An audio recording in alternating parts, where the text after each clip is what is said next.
Welcome to wrestling remakes Tamil channel. இந்த வீடியோவில் இதை பற்றி பார்க்க போகிறோன்னா ஐ குவைட் WWE அப்படின்ற அந்த டாபிக் எடுத்ததுக்கப்புறமா கண்டிப்பாக நான் வருது இந்த டிகேஓ தான். இவன் டிகேஓன்னு சொல்லக்கூடாது, வேறு ஏதோ வார்த்தை சொல்லி தான் திட்டணும். இவன் என்னைக்கு இந்த ரெஸ்லிங் ஃபேமிலிக்குள்ளே வந்தானோ அன்னையிலேருந்து இந்த பிரச்சனை ஆரம்பிச்சிருச்சு. என்னென்னா WWE ஓல்டு சூப்பர் ஸ்டார் எல்லாத்தையும் ரிலீஸ் பண்ணிட்டு புது சூப்பர் ஸ்டார் வச்சு என்னடா பண்ண போகிறீங்க, ஒன்றுமே புரியலை. இவங்க என்ன கதை பண்ணுறாங்கன்னு தெரில. ஆனால் ஒரு மாதத்துக்கு 2 பெரிய பேப்பர் இந்த மாதிரி வச்சு நிறைய விஷயங்கள் உங்களை பற்றி பேசலாம். இவங்களுக்கு தேவை முக்கியமானது காசு காசு காசு காசு. என்ன எந்த இதில் போய் சம்பாதிங்க. இந்த ரெஸ்லிங் என்டர்டைன்மெண்ட் அந்தளவுக்கு வந்து வின்ஸ் மெக்மேன் வளர்த்து வச்சிருக்காரு. ஆனால் அது எல்லாத்தையும் மொத்தமாக இங்கே க்ளோஸ் பண்ணி சாணியில் முக்கிய அடிக்க போகிறாங்க. அப்படி தான் விஷயம் வந்து நடந்துக்கிட்டு இருக்கு. இந்த டிகேஓ வந்து உண்மையிலே அந்த ஃபைனல் பாஸ் வந்து ஒரு மெம்பராக இருக்கார். அவர் இந்த மாதிரி டிசிஷன்லாம் எடுப்பாருன்னு சத்தியமாக எதிர்பார்க்கல. ட்ரிபிள் ஹெச்சால் ஒன்றும் பண்ண முடியாது. ஏன்னா மொத்தமாக வந்து பார்த்தீங்கன்னா டிகேஓ கண்ட்ரோல் போயிடுச்சு. உண்மையிலே வின்ஸ் மெக்மேன் பாவம் திருப்பி WWE வந்து பை பண்ணலாம் அப்படின்னு நினச்சாலும் டபுள் மடங்கு காசு கொடுக்குறேன்னு ரெடியாக இருந்தாலும் அவங்க வந்து கொடுக்குற ஐடியாவில் இல்லை. அவங்க என்ன பண்ணிடுறாங்க, இதை வச்சு நல்லா பெருசாக காசு சம்பாதிக்கலாம் அப்படின்னு முடிவு பண்ணுறாங்க. என்ன பொறுத்தளவுக்கு WWE அவங்க பெருசாக ஆப் வச்சுட்டு அழிக்க போகிறாங்க. அவ்வளோதான் முடிய போகுது அதோட சகத்தியமே. ஆனால் எப்படி இருந்த WWE முன்னாடிலாம் இந்த ஸ்மாக் டவுன் ரா, அதாவது ஒவ்வொரு சூப்பர் ஸ்டாரை பார்க்கும்போது ஸ்டோர் லைன் எல்லாத்துக்கும் செப்பரேட்டாக கொடுத்துக்கிட்டு இருப்பாங்க. அண்ட் இப்போ கடைசியாக எனக்கு தெரிஞ்சு இந்த போன இயர் தான் இந்த எப்போ இந்த நெட்ஃப்ளிக்ஸ் உள்ளே வந்துச்சோ அன்னையிலேருந்து நடக்கிற ஸ்டோர் லைனை பார்த்தா ஒரு ஸ்டாக தான் இருக்குது. அதாவது இவங்க என்ன பண்ணுறாங்கன்னா ஒரு ஸ்டோர் லைன் ஆரம்பிக்கிறாங்க. அந்த ஸ்டோர் லைனு இது வந்து சரியாக விளங்கலை, இது ஃபேன்ஸ் இல்லை தான் அந்த அளவுக்கு பூ கிடைக்குதுன்னா அதை வந்து எப்படி நிப்பாட்டணும், ஏதாவது ஒரு ஸ்டோர் லைன் கொடுத்து கரெக்டாக எண்டிங் வந்து நிப்பாட்டணும். ஆனால் இவங்க என்ன பண்ணுறாங்க, அப்படியே இந்த ஸ்டோர் லைனை கட் பண்ணி தூக்கி எரிஞ்சுறாங்க. இப்படி ஒரு ஸ்டோர் லைன் நடந்துச்சா அப்படின்ற மாதிரி நம்மளை கேட்க வைக்கிறாங்க.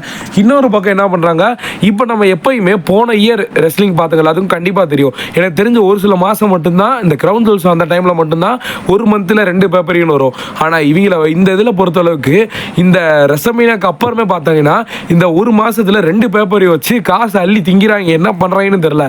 போன மாதத்தில் வந்து பார்த்தீங்கன்னா சாட்டர்டே நைட் மெயின் இவென்ட் பார்த்தோம், ரெசல்மேனியா பேக்லாஷ் பார்த்தோம். இந்த மந்தில் வந்து பார்த்தீங்கன்னா ஜூன் 7 மணி இந்த பேங்க்கோ, அப்புறம் ஜூன் 26 இந்த டைமில் வந்து பார்த்தீங்கன்னா நைட் ஆஃப் சாம்பியன் நடத்தணும். பார்த்துக்கோங்க, 2 வாரம் தான் கேப் இருக்குது. அதுக்குள்ளேயும் இவங்களுக்கு பணம் போய் பிடிச்சிருச்சு பார்த்தீங்களா. ஒரு மந்த்துக்கு நம்ம ஒரு பேப்பரையும் தான் பார்த்தோம். இப்போ அடுத்து அப்படியே எடுத்துக்கிட்டேன்னு வச்சுக்கோங்களேன், அடுத்து சம்மர் ஸ்லாம் வருது, Day 1 Day 2 எப்படிப்பட்ட பேப்பரையோ அந்த டைம்லேயே அதே 8ஆம் மாதத்துலேயே வந்து பார்த்தீங்கன்னா எண்டிங்கில் கிளாஸ் இன் பாரிஸ் அந்த ஒரு பேப்பரையும் வச்சுருக்காங்க. பார்த்துக்கோங்க, அப்படியே அந்த 9, 10 மட்டும் தான் எனக்கு தெரிஞ்சு பேப்பரையும் இல்லை. அது மட்டும் ஏன் தெரில, அது கண்டிப்பாக வந்து கரெக்டாக நெருங்கும் போது அவங்க கையில் வந்து காசு இருக்காது. அதெல்லாம் என்ன பண்ணுவாங்க, 2-3 சாட்டர்டே மெயின் இவெண்ட்டை உள்ளே திணிச்சு விட்டு அந்த மாதம் பேப்பரை வச்சு விட்ருவாங்க. ஆனால் 11ஆம் மாதம் கிரவுன் ஜுவல்ஸு அப்படியே அதே இதில் வந்து பார்த்தீங்கன்னா இது சர்வைவல் சீரிஸ் 12ஆம் மாதம் பேப்பரே கிடையாது. கிறிஸ்மஸ்னால ஏதோ தப்பிச்சோம் நம்ம. அப்படியே வந்து பார்த்தீங்கன்னா மொத்தமாக அந்த காசை தான் உரிய பார்க்குறாங்க. இந்த டிகேஓ என்ன பண்ணுறாங்கன்னு தெரில. இப்போ வர இந்த WWE ரிலீஸ் பண்ண சூப்பர் ஸ்டார்லாம் வந்து பார்த்தீங்கன்னா ஓல்டு சூப்பர் ஸ்டார் எப்படிப்பட்ட சூப்பர் ஸ்டார் அவங்கெல்லாம் வந்து பார்த்தீங்கன்னா பிரான் ஸ்ட்ரோமன் ரிலீஸ் பண்ணது உண்மையிலே அது ஒரு சேட் மூமெண்ட்டு. அடுத்து வந்து பார்த்தீங்கன்னா ஆட்ருத்தை வச்சு என்ன சொல்கிறாங்க, ஸ்டோர் லைன் பண்ண தெரியலன்றாங்க. ஜான்சனை கூட ஸ்டோர் லைன் பண்ணி எப்படிப்பட்ட ஒரு மேட்ச் கொடுத்து ஆட்ருத்துக்கு ரொம்ப நாள் கழிச்சு ஸ்மாக் டவுனுக்குள்ள ஒரு ப்ரோமோலாம் கட் பண்ண வச்சாங்க. பேக் ஸ்டேஜ் ப்ரோமோ ஏகப்பட்ட விஷயங்கள் பண்ணாங்க ஆட்ருத்து.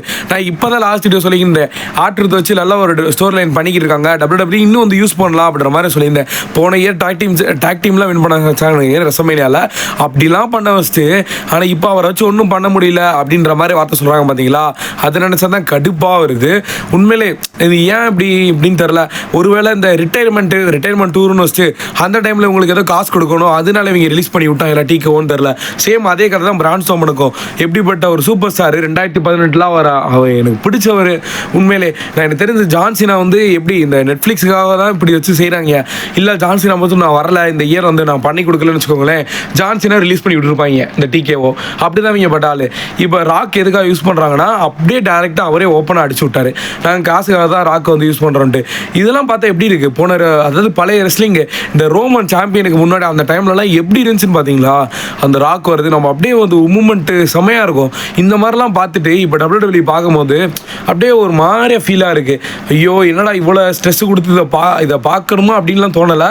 அந்த மாதிரி ஆக்குறாங்க ஸ்டோர் லைனை பொறுத்தளவுக்கு. இப்போ என்ன பண்ணுறாங்க, ஒயிட் 6 மாதத்துக்கு உட்கார வச்சுட்டு திருப்பி ஸ்மாக் டவுனுக்குள்ளே கொண்டு வந்துட்டு நாங்கள் ஏதாவது பெருசாக பண்ண போகிறோம் அப்படின்னு முடிவு எடுத்துட்டாங்க.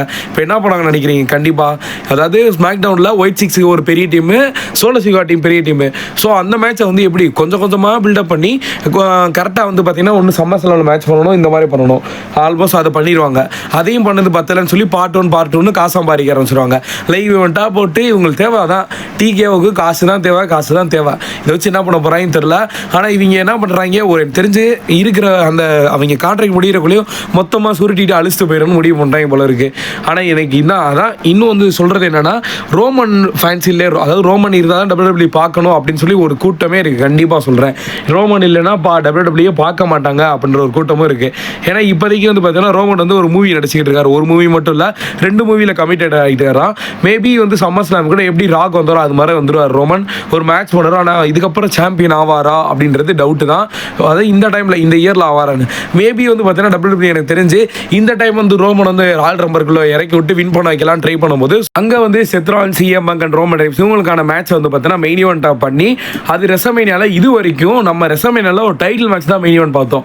அப்படியே நான் டைட்டில் மேட்சை மெயின் ஈவெண்ட்டாக பண்ணாங்க. அப்போ டைட்டில் வச்சிருக்கலாம் என்னடா பண்ணுறது. அதாவது அங்கேயும் பாருங்க இவங்களோட ஸ்ட்ராட்டஜியை. அதுக்கப்புறம் அடுத்து பார்த்தீங்கன்னு வச்சுக்கோங்களேன், இந்த ரெசல்மேனியா முடிச்சதுக்கப்புறமா இப்போ சம்மர் ஸ்லாம் இதில் என்ன கூத்து பண்ண போகிறாங்கன்னு தெரியல.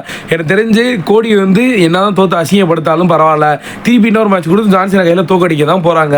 சிங்கிள் மேட்ச் கொடுக்காம ராண்டியை ஆட் பண்ணுவாங்கன்னு நினைக்கிறேன். அதுவும் செய்கிறாங்களான்னு தெரில. ராண்டியை வர காண என்ன பண்ணுறாங்கன்னு தெரில. ஆனால் இந்த ஸ்டோர் லைனை பொறுத்தளவுக்கு வச்சு செய்கிறாங்க தான் சொல்லலாம். ஒரு மெயினான சூப்பர் ஸ்டாரை மட்டும் ஸ்டோர் லைன் கவர் பண்ணிட்டு மிச்ச பேக் ஸ்டேஜில், அதாவது பேக் ஸ்டேஜில் இந்த கேரன் கிராஸ்லாம் சொல்ல போனால் அழுவணும் பாவத்தை. எப்படிப்பட்ட கேரன் கிராஸ் NXT டெபியூட் ஆனதெல்லாம் அந்த டைமில் கேரன் கிராஸை பார்த்து பயப்படாதே, அந்தளவுக்கு வந்து ஃபயராக இருந்தார். ஸோ அவரை வந்து கறிக்கி வச்சுட்டாங்க ஓரமாக. அவர் டீமே தூக்கி ரிலீஸ் பண்ணி விட்டு அவர் எப்படி மேட்ச் பண்ணால் என்ன பண்ணுறது. அந்த பொண்ணும் அப்பப்போ முடிய காமிச்சிட்டு என்ன பண்ணுதுன்னு தெரில. அது ஒரு பக்கம். அது இன்னொரு பக்கம் இந்த கேர்லிட்டோ வந்து பார்த்தீங்கன்னா அவரை WWE விட்டு அவங்களே துரத்தவனா அவரே போகிற மாதிரி வச்சிட்டாரு. அது ஒரு பாவம். அவரெல்லாம் உண்மையில் அவரை வச்சு என்ன செக்மெண்ட் பண்ணாங்க, ஜட்மெண்ட்டில் அவரோட சின்ன பையன் டாமினிக் மிஸ்டீரியோ அவருக்கு வந்து ஃபியூச்சர் சூப்பர் ஸ்டார் வளர்க்குறேன்னு பதிலாக சாம்பியன் கொடுக்குறாங்க. ஃபின்பாலர் கண்ணு முன்னாடியே. ஃபின்பாலர் எப்படிப்பட்ட சூப்பர் ஸ்டார் நமக்கு தெரியும். டீமன் கேரக்டருக்கு அந்தளவுக்கு வந்து பவர் இருக்குது. அப்படியோட டீமன் கேரக்டர் தோக்கடிச்சாங்க. சரி ஓகே, அதெல்லாம் வந்து அப்போ டிகே இறங்கலை.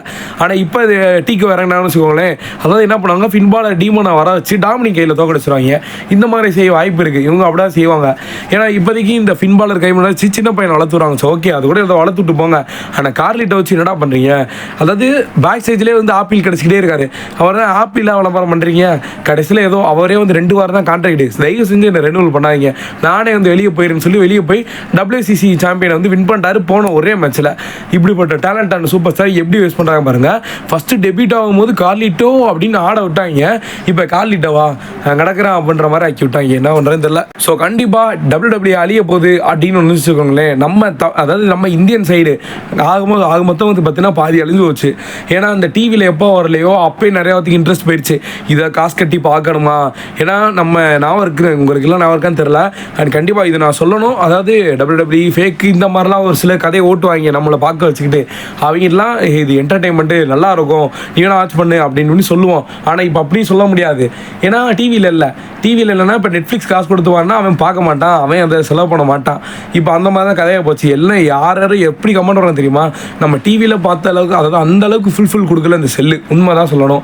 ஏன்னா என்ன தான் நான் வந்து ஹைலைட்ஸ் பண்ணி ப்ரிப்பேர் பண்ணி போட்டாலும் கண்டிப்பாக அது உங்களுக்கு ஃபுல்ஃபில் ஆனால் தான் அது ஒரு இன்ட்ரெஸ்ட்டாக இருக்கும். அதுவும் போச்சு. இப்போ வர இவங்க நம்மளுக்கு பிடிச்ச சூப்பர் ஸ்டார் எல்லாத்தையும் தூக்கி வீசிக்கிட்டு இருக்காங்க. அப்பப்போ யாரை பார்க்குறது, புதுசாக NXT மொத்தமாக இறக்குறாங்க. அது இறக்குறான்னு தப்பு இல்லை, பழைய சூப்பர் ஸ்டாரை வச்சு அவங்களுக்கு கரெக்டான ஒரு ரிட்டைர்மெண்ட் கொடுத்து வெளியே அனுப்பணும். அதுவும் செய்யலை. இவங்க என்ன தான் பண்ண போகிறாங்கன்னு தெரியல. அதனால தான் நான் இதுக்கப்புறம் WWE வீடியோ போட மாட்டேன்னு சொல்லலை. இப்போதைக்கு நிலைமையை தான் சொல்கிறேன். ஆனால் நான் WWE வீடியோ போட தான் செய்வேன். அண்ட் இப்போதைக்கு அது எதளவுக்கு போதோ அதளவுக்கு நம்மளும் வந்து போவோம். அதுக்கப்புறமும் போகும். உங்களோட சப்போர்ட் இருந்தால். தேங்க்யூ ஃபார் வாட்சிங். See you in my next video.